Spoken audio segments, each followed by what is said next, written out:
Untuk itu kepada Ustaz kami persilakan.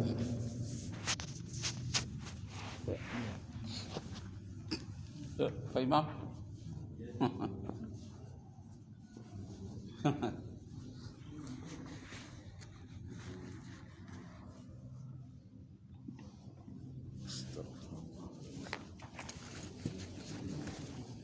Astagfirullah.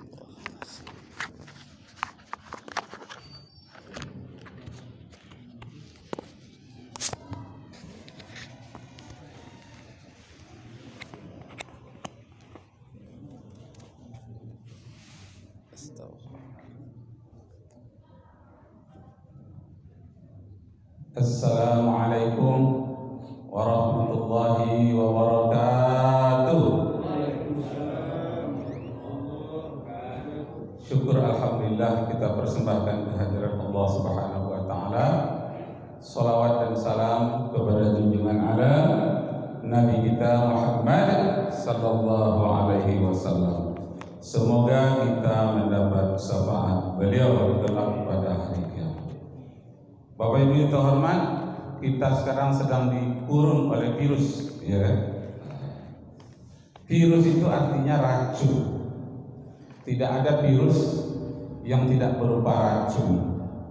Jadi Indonesia sedang dikurung oleh berbagai-bagai virus.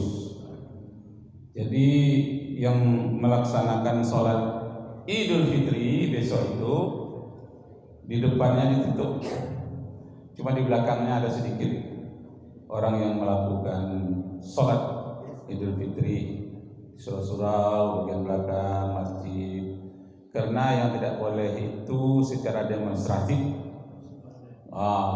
yang jelas-jelas nampak, tapi secara di belakang, secara tidak demonstratif itu banyak yang melakukan.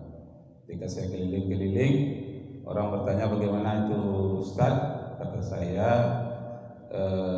selagi itu dilakukan menurut pemerintah itu tidak demonstratif dan tidak pengelompokan orang banyak, kalau tak termasuk yang demikian itu kita laksanakan. Kalau Pak Imam katanya di rumah masing-masing kemarin ya. Awak khatibnya, imamnya, ibu-ibu, anak-anak jadi jemaahnya. Nah, itulah problema yang dihadapi. Itu namanya virus biologi. Tetapi ada yang parah juga, virus sosiologi, virus sosial. Kalau virus biologi ini bisa dilihat melalui laboratorium, diperiksa dengan mikroskop, memperbesarnya sampai 1000 atau 1500 kali lipat, dia bisa dilihat virus-virus itu berupa seperti matahari, tapi di sekelilingnya itu penuh dengan semacam jarum-jarum yang mengelilinginya. Itulah yang menyakitkan, yang memperbanyak dirinya juga dengan pembelahan tubuhnya. Nah, jadi itu virus biologi datangnya dari Cina, dari Wuhan ya. Katanya percobaan menggunakan binatang yang bertaring seperti babi, tapi yang populer kali ini kelelawar. Itu virus-virusnya itu digunakan untuk senjata. Ternyata tidak terkendalikan, akhirnya merebak kemana-mana. Itu namanya senjata biologi, senjata biologis. Jadi kalau ditembakkan senjata biologi itu umpamanya ke Indonesia ini lewat udara saja, itu jembatan tidak retak, bangunan tidak roboh, tahu-tahu makhluk hidupnya mati semua. Nah, itu bom biologis namanya. Ada lagi bom elektrik. Begitu diletakkan bomnya, satu saja di Pekanbaru ini, satu di Riau, satu di setiap provinsi, itu seluruh yang mengandung elektrik meledak semua.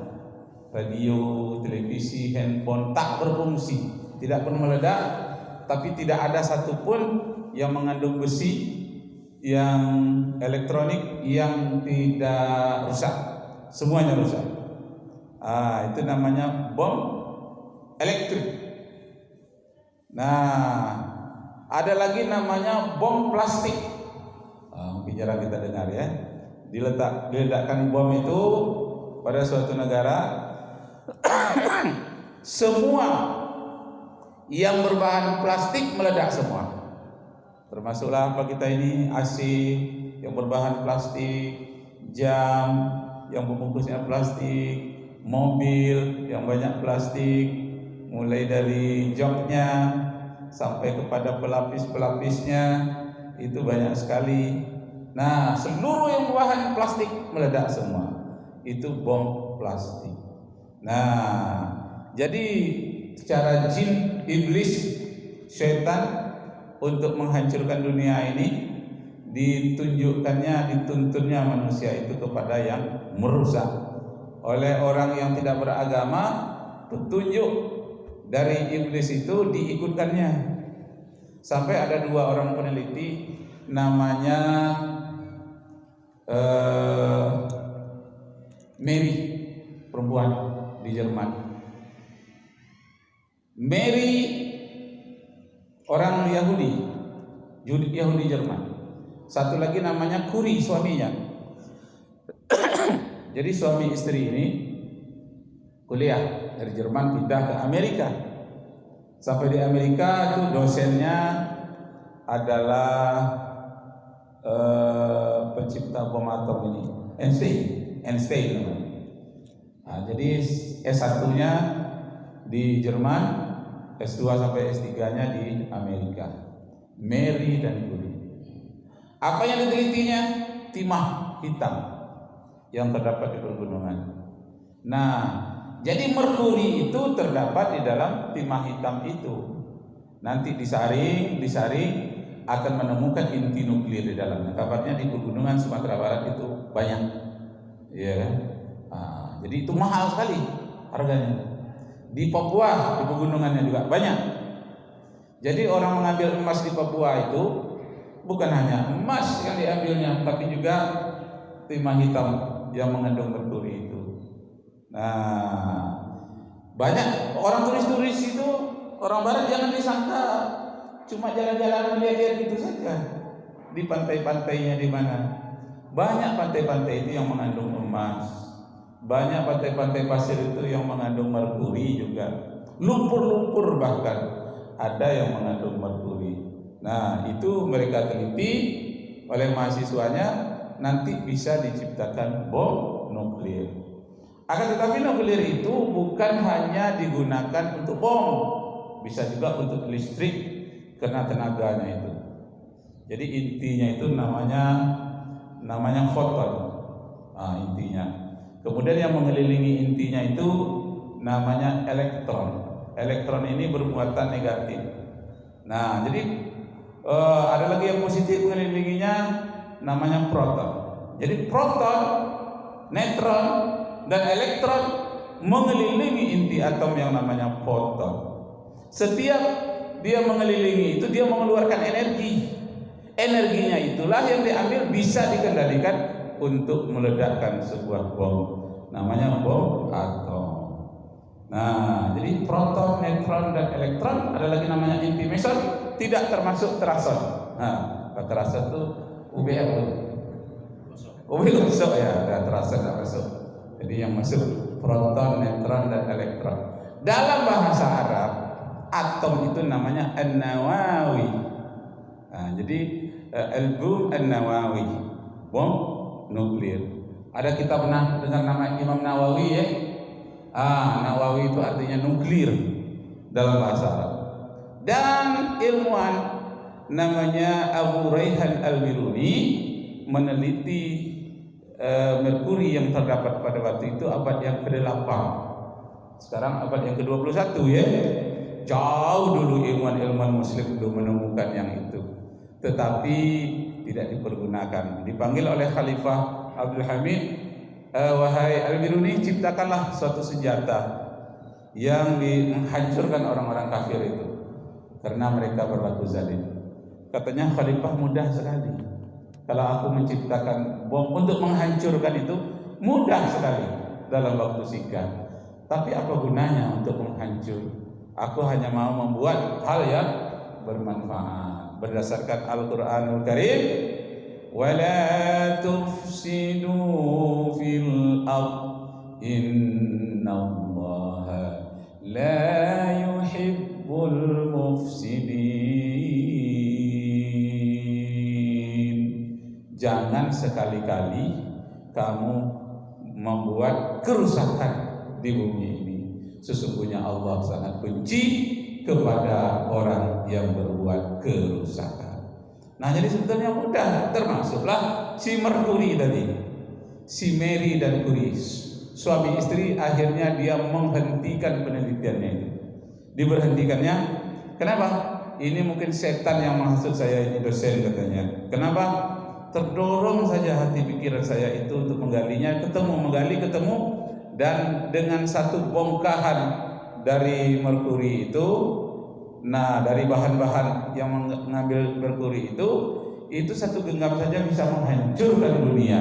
Mudah sekali untuk menghancurkan dunia. Yang payah itu adalah untuk mendamaikan dunia. Kalau menghancurkan dunia mudah saja. Sama dengan masjid ini, membangunnya itu perlu bertahun-tahun, bukan puluh tahun. Tapi untuk menghancurkannya 2 jam saja habis ini.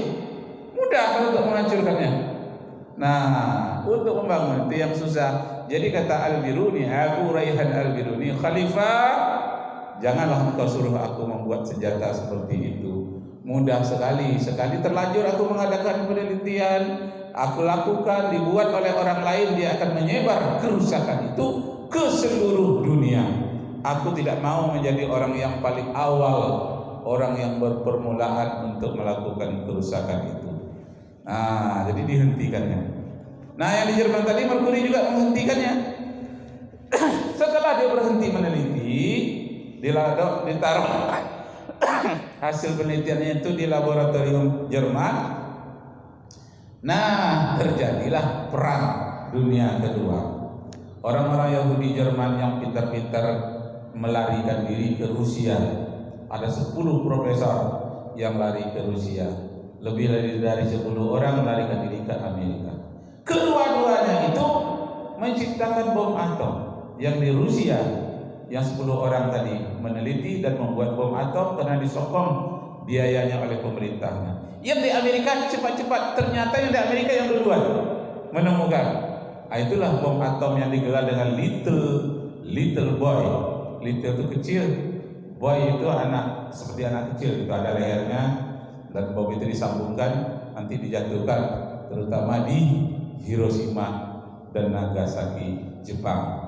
Nah, Bapak Ibu terhormat, Mary dan Curie ini menghentikan penelitiannya, sudah diam di Jerman itu. Ketika terjadi perlombaan senjata Rusia dan Amerika, teringatlah Einstein. Dulu ada mahasiswa saya S1 meneliti tentang bom atom ini, namanya Mary dan Curie. Nah, diambilnya lagi hasil penelitian itu, masih ada catatan dengan dia kembangkan di Amerika, yang sebetulnya bukan dia peneliti aslinya, tapi yang mendapat nama dosennya siapa? Einstein, pembimbingnya yang menemukan mahasiswanya. Seandainya dia mau jujur dibongkar, itu sebetulnya bukan Einstein yang dapat nama Mary dan Curie itu. Tapi setelah orang meneliti, orang akhirnya tahu juga bahwa Merkuri itulah yang serius menemukan virus, benda-benda atom yang dapat merusak dunia ini. Nah, kegunaan an-nawawiyah itu tadi, an-nawawi atom itu pertama bisa buat bom atom, yang kedua bisa untuk tenaga listrik karena panasnya yang luar biasa, panasnya bisa diambil untuk listrik, bisa. Yang ketiga, bom atom, tenaga atom itu panasnya bisa diambil untuk pertanian. Jadi suatu benih yang selalu dimakan oleh hama wereng, misalnya padi atau gandum, ada hama-hama yang banyak memakannya tidak terkendali, maka dimasukkan, diuapkan dengan nuklir tadi, maka benihnya sangat tahan sekali dan dia subur dan tidak terserang oleh wereng itu tadi dan hama-hama atau merupakan binatang-binatang kecil yang biasanya serangga pemakan padi atau gandum. Nah, itu manfaatnya. Kemudian dalam bidang kesehatan ada juga menggunakan tenaga nuklir. Misalnya kanker, ya, orang sakit kanker. Itu saking ganasnya kanker itu bisa dilawan dengan keganasannya nuklir. Cuman orang banyak menggunakan kepada yang merusak itu tadi. Padahal untuk manfaatnya juga banyak. Nah, jadi alam ini bagi orang yang berilmu bisa diarahkan kepada yang merusak, bisa diarahkan kepada yang bermanfaat. Nah, itu virus-virus atau atom yang dapat merusak. Nah, itu namanya senjata biologi. Kalau bom atom tadi senjata kimia. Ada lagi senjata udara. Dari udara ke udara. Nah, itu gas. Gas tadi mengandung racun. Jadi gas itu dilepaskan saja di mana negara dia akan menyambung dan berantai, ya. Berantai terus menerus penduduk itu bisa musnah. Nah, jadi kalau penduduk itu musnah bagaimana? Ya, Allah akan ganti dengan makhluk yang lain selain daripada manusia. Ngapain manusia merusak saja kejadianlah, dia mati oleh karena perbuatannya sendiri. Nanti Allah ganti lagi di muka bumi ini dengan makhluk yang baru, yang lain. Surat Al-Fatir ayat yang ke-16. Iyasya yuzhibukum wa ya'ti bi khalqin jadid. Kalau manusia sudah merusak aja semuanya, Allah musnahkan betul. Ini maunya kalian dimusnahkan semua manusia, dan Allah akan gantikan makhluk yang baru untuk menggantikan kita. Habis kita merusak saja terus, Allah gantikan makhluk yang baru. Masya Allah. Nah, Pak Ibn Terman, saya dapat undangan khutbah hari raya di Kulim, sebuah lapangan bola kaki. Sudah dipasang baliho. Wow, keliling-keliling. Jadi tahu-tahu nelpon, Ustaz, itu ada edaran nggak boleh itu bagaimana? Oh ya, nggak usah dilaksanakan. Tapi kami berniat melaksanakan juga di tempat yang kecil. Ustaz mau? Oh, mau, saya bilang. Jadi juga ya, di tempat yang kecil, saja di belakang ya, di Kulim itu. Balihonya sudah dipinggirkan. Baik, Bapak Ibu teman-teman, itu cerita virus kita tadi itu yang beredar sekarang itu asalnya dari Cina, ya, Wuhan. Sekarang ada virus sosiologi, virus sosial, datangnya juga dari Cina. Nama virusnya Cungkuo. Wah, ini benar dengar? Cungkuo, batu bahasa waras tidak ada kuo itu. Cungkuo nama virusnya. Nah, ini virus sosial ekonomi ini. Ada 25 cara memasukkan virus itu ke Indonesia. Nah, jadi untuk apa Ibu ketahui, kita kan terkurung, nggak bisa kemana-mana. Tapi Cina sekarang masuk ke Indonesia 10 juta pada 19 lapangan udara seluruh Indonesia. Nah, masuk. Nah, kita yang terkurung. Nah, itulah yang dinyanyikan orang tuh. Jiwaku kini bagaikan burung, mataku lepas, badan terkurung. Badan terkurung, ya. Baik utama. Nah, ini virusnya. Virus yang pertama ini ditanamkan oleh Cungkuo ini. Nah, apa katanya? suatu daerah yang kita masuki itu pribuminya harus dimiskinkan. Nah, itu virus yang masuk itu. Ya. Itu nama virusnya. Di mana saja kita masuk, apakah Afrika, ke Indonesia, di mana-mana, virus yang harus kita tanamkan, penduduk pribuminya harus dimiskinkan. Itu virus yang pertama. Ya Allah, sengaja dibuat virus itu ya. Bagaimana agar pribumi itu miskin? Cara pribumi itu miskin, tanah-tanah yang berharga di pinggir jalan suruh jual saja, nanti bawa naik haji, nanti bawa umroh, habislah duitnya, pulang dari umroh menyewa. Nah, dia ketawa-ketawa dia, di satu-satu tergusur, pindahlah kita ini yang pribumi ke belakang-belakang. Nah, ada orang mengatakan kepada saya, Pak Ustaz, saya mau naik haji, saya jual tanahnya, bisa ke orang tua, saya tanah lain nggak ada. Saya bilang, katakan jangan dijual. Tapi saya naik haji, biarlah tidak naik haji. Kenapa? Anda belum mampu kok. Kalau menjual pusaka orang tua untuk naik haji itu namanya tidak mampu. Tidak wajib naik haji. Karena naik haji itu walillahi 'alan nasi hijjul baiti man istata'a ilaihi sabila. Siapa yang mampu. Itu menjual pusaka itu tidak mampu kita, menghabiskan malah. Kadang-kadang orang beragama ini secara bodoh, jadi merugikan diri. Padahal agama itu mengajar manusia itu cerdas, tapi malah dibodohkan. Bagaimanalah? Habislah dibeli-beli oleh orang luar. Kita nggak dapat tanah. Orang-orang itu dia akan berpesta pora. Biar aja lah bang, katanya. Kenapa? Karena dia itu pentingkan dunia. Kita kan akhirat aja penting. Dunia ini apalah? Coba kita lewat. Nah, itu bertentangan dengan Al-Quran. Wabtaghi bima ataqallahu darul akhirah wa la tansa nasibaka minad dunya. Jangan kamu melupakan kebahagiaan kamu di dunia ini. Jelas itu. Kata-kata Allah di situ lanahi namanya. Faidatuhu litahrim. Faidahnya bagi haram. Haram hukumnya kalau kita mencederai tentang kebahagiaan duniawi kita. Akhirat silakan cari, tapi dunia kita jangan dilupakan. Wala tansa nasibaka minad dunya. Surah Al-Qasas ayat 77. Nah, ini virus yang pertama, miskinkan pribumi dengan berbagai-bagai cara. Yang kedua, jauhkan umat dari agama. Jadi dipisahkan ekonomi dari agama. Ekonomi lain, agama lain. Dalam masjid tidak boleh bicara ekonomi, bicara politik.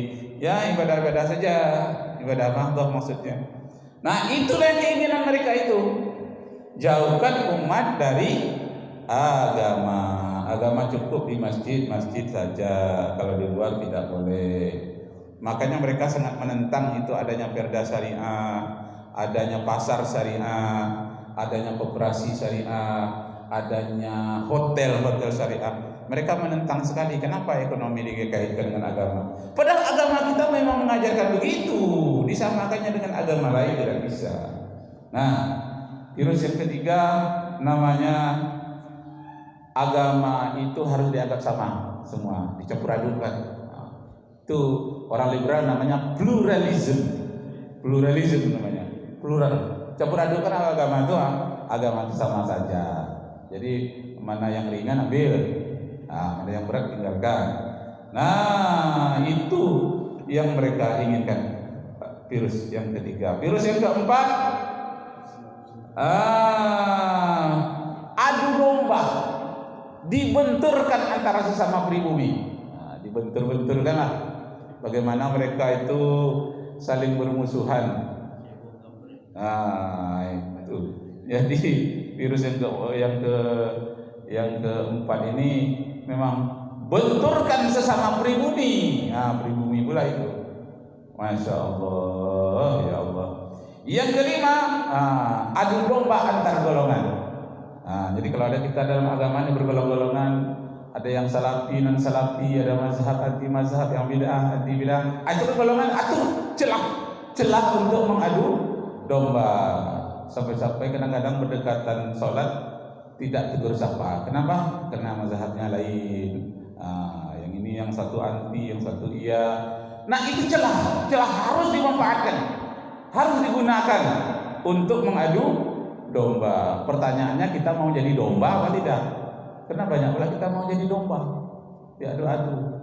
Masya Allah, memang kelas pribumi itu menurut mereka kelas domba. Mereka itu penggembala domba, Masya Allah. Nah, jangan mau diadu domba.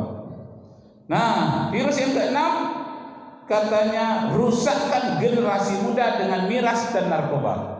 Nah, itu dari Cina, itu kan satu tiang besar pada tiang masjid ini lagi. Dikirim itu untuk tiang-tiang di Jakarta. Isinya sabu-sabu, isinya narkoba. Kemudian kemarin itu ada menerima investasi minuman keras, miras.